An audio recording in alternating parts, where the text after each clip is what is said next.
So today I'm going to show you how I make my cars work with these ESCs chips.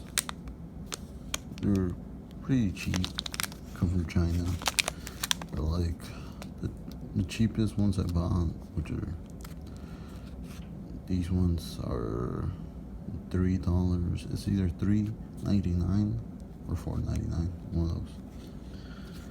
And they do take 3 weeks to a month to arrive. But the way I can drive a regular remote control car without a remote, because I buy them without remote, it's cheaper,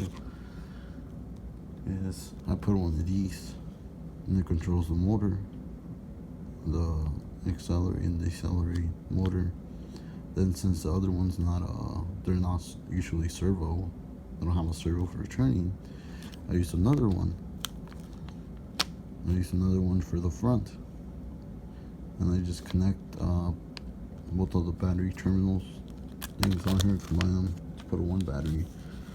Then there's 2 different switches. You turn on both switches, and when you go plug it into the what's called the transmitter, the receiver. For the turning one, you put the first plug, and for the gas, you put the second one. So I would plug this in the first slot fills for turning. Then I plug the second one on the second one for gas, and that's how I make my cars work, or that's how you can make them drive at any voltage. So let's just say you have a car that has 6 volts, or you can, with these, you can just connect a battery that's 9 volts, even 12 volts. It all depends what the motor in the car can handle.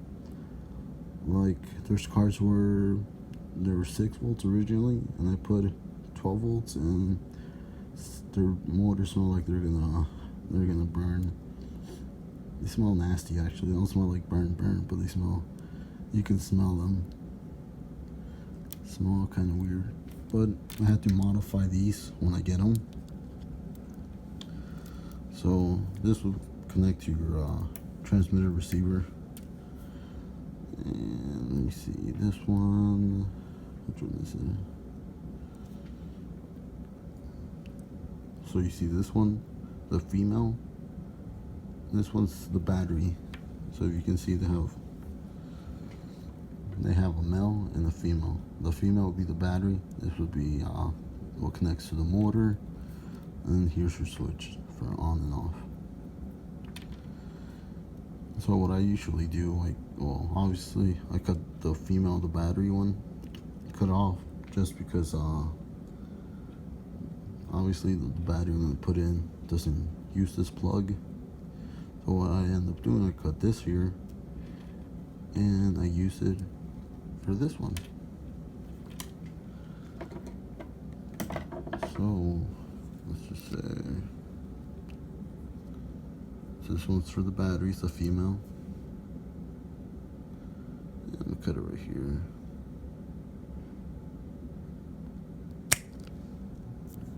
Cut it.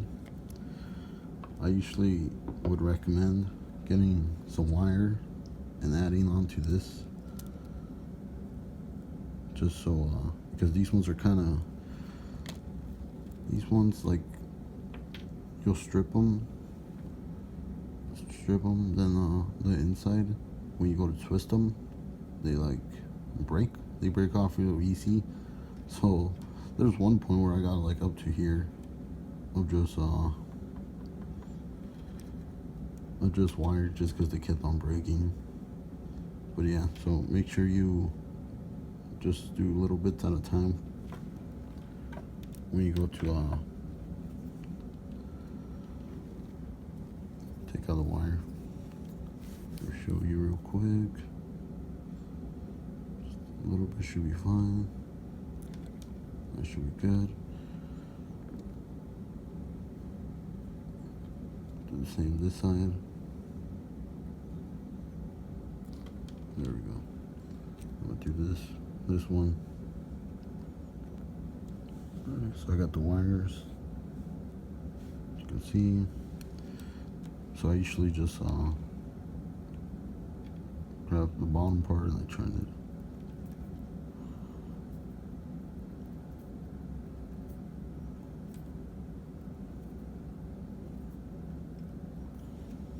Like that. I'm gonna just add more wires to this so it's longer. I'm gonna cut it and I'm gonna use the end of it to connect it to probably the remote control car, the motor or whatever. But yeah.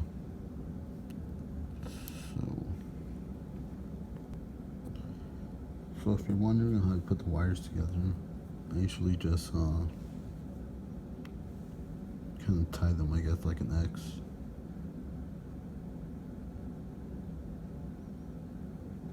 And I just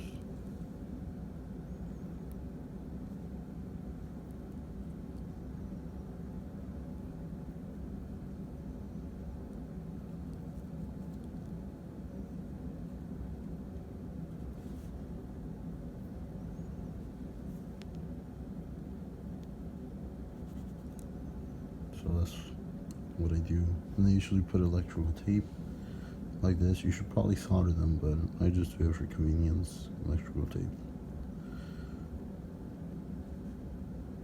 But yeah. So now we have this right here.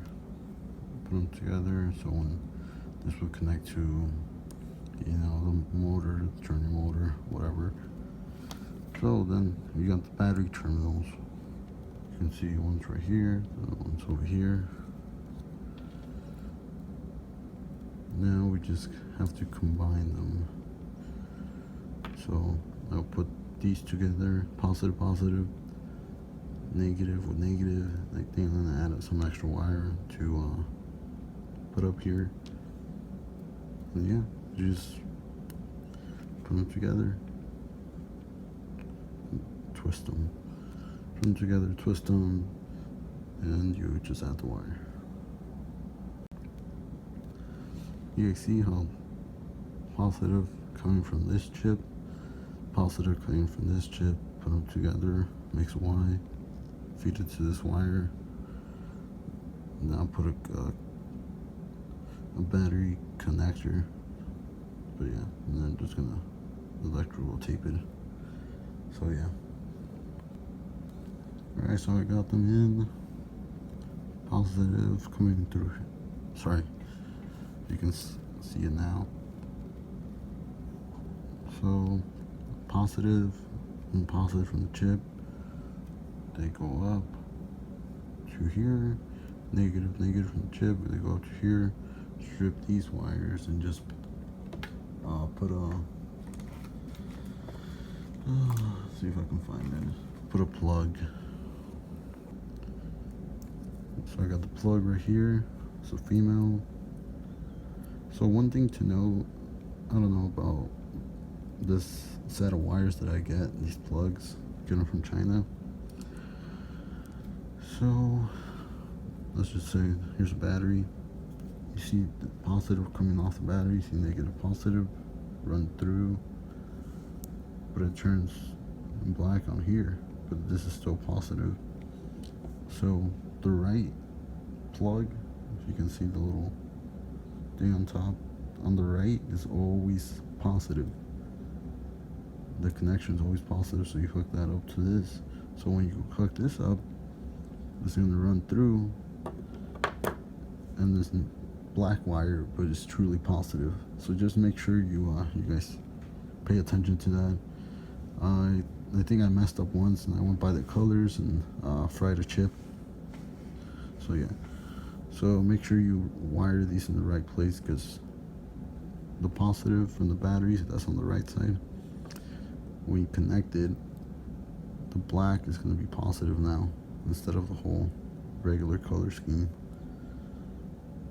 So yeah, even here, you see my wire, this is black, the connection, but it connects to the positive coming down here. And the positive is always on the right side. So yeah, and that's with most batteries. So just pay attention to where the positive is coming from and just run it through. So yeah, I'm just gonna do the same thing, make Y. So this is my positive. Alright guys, so these are from the batteries, from the battery terminals, wires, whatever you want to call them. They come in here, they feed through here. I got the plug. So remember what I said about the plug, how it all lines up. The black on my side, the black wire is actually positive. So I run this wire down all the way to the positive side. So just don't focus on the colors on your plugs. It depends what kind of plugs you have. Just focus where the positive is coming from. So if the positive is coming from both wires, just make sure to wire them together. Then pay attention, after this, pay attention to your battery. So where your battery is coming from. That's why my black wire is going to be positive, because on my battery side, when it hooks up, this side right here is positive. That's why. And the red side, it's negative. So I'm only doing it because of my battery. So make sure you put positive. Don't focus on the colors on your plugs. Focus on the chip positive and the battery coming positive, and just run it through. So yeah, here's the plug. This one's you connect to the motor. So obviously positive, negative to the motor, positive, negative to the motor. One thing to note on this, let's just say the motor on the car has a black and red wire, let's just say. So you go to wire black with black, red with red, right? Cool. So you go to turn the chip on, and you hit the throttle on your receiver transmitter, hit the gas, and it goes reverse. I think you might be able to switch it on the controller if you know how. If you don't, it's cool. You just go back and you rewire it. So you'll just switch the wiring up. So you'll put the black, let's just say with the red with the black, and that's how you do it, and they'll go forward. So yeah, the same goes with the turning. If it's the opposite way, just wire it the opposite way. Alright? Hopefully you guys understood this video, and make sure like, subscribe, comment, or not, it's all good. And I hope this helps you out, because you can let's just say if you have some older remote control car that you liked and you've lost the control or something, and yeah, you lost the control on it and you kept it all this time, well, now you can. You just gotta buy one of these bad boys, and the receiver. I don't have one at the moment right now, but it's a little thing. And this is literally $22 on eBay. Just buy that, and you just connect one of these to the front, to the first connector, which is the turning, and the second one to the throttle. There, voila.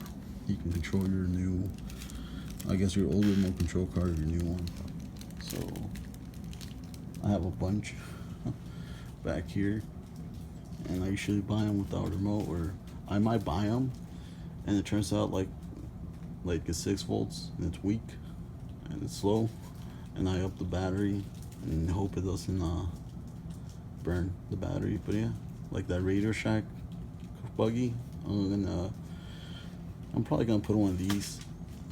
Depends how I like it. I might actually even put a servo, but for now, yeah, that's what I'm gonna do. But yeah, hopefully you guys understood this. If you have any questions, let me know and I'll try and answer them.